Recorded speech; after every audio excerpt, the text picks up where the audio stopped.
So for today's video, ipapakita ko sa inyo ang kakaibang paraan ng pagluto ng kanin sa bansang Kuwait. Char! Taas ang energy So ayan na nga, may bigas tayo at syempre kailangan ng tubig. Papakuluin natin yan, gaya ng pagpapakulo mo ng dugo niya.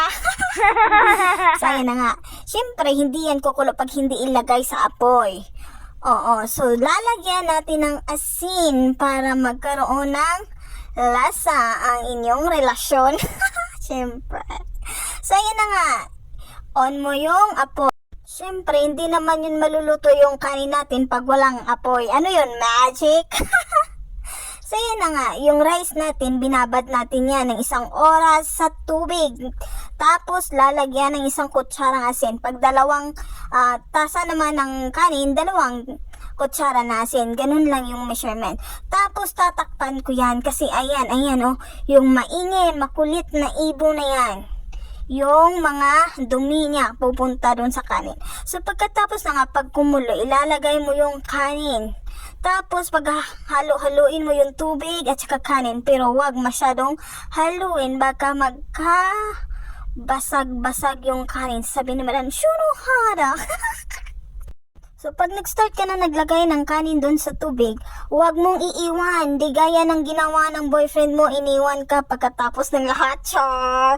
So, yan, pakuluin mo. So, itatry mo kung malambot na. Huwag mo masyadong gawing malambot kasi papagalitan ka ng madam mo. So, ayan na nga. Try natin ulit. O, malambot na. Nagdadalawang isip pa yan. Tignan mo, di ba pinta yung mukha?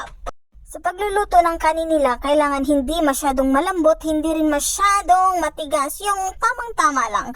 Parang relasyon nyo, tama sa away, tama din sa tampuhan.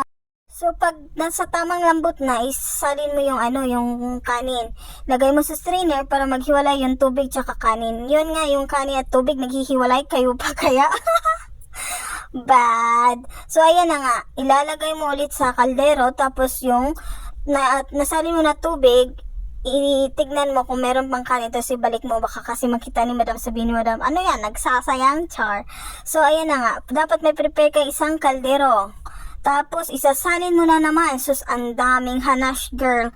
Isasalin mo isa-isa, hindi pwedeng ibuhos mo lahat dyan. Ganun naman talaga dapat wag mo ibuhos lahat, mag-iwan ka sa sarili mo, dahil masasaktan ka lang. Napunta sa hugot. So ayan na nga, ang tagal nga kasi magsalin, kaya nasama na yung hugot. So pagkatapos nyan, i-yug-yug mo yan. I-shake mo hanggang mapuno na siya, i-shake mo ulit. Tapos yan, ilalagay mo sa farin yung tawag dyan. Nagbibigay kulay sa rice nila. Yung tamang paglagay lang, kasi pag maramihan na yan, mag-iibang kulay na yan, mapapagalitan ka na naman. So ayan na nga. Tapos maglagay ka ng butter para hindi dumikit yung kanin doon sa ilalim ng kaldero. Tapos, ayan na, lalagyan mo, okay na yung isa, kung ganyang size, okay na yung isa, 2. Huwag mong maramihan kasi sasabihin ni Madam, ba't ang oily ng kanin. Ganoon naman talaga sila, sanay sila sa mga mamantikang pagkain. Lalagay mo na yan sa apoy, lagyan mo ng 2 hadida o iron. Tapos, maghihintay ka ng 2 oras bago maluto. So, ganun yan. So, kain tayo mga baby loves!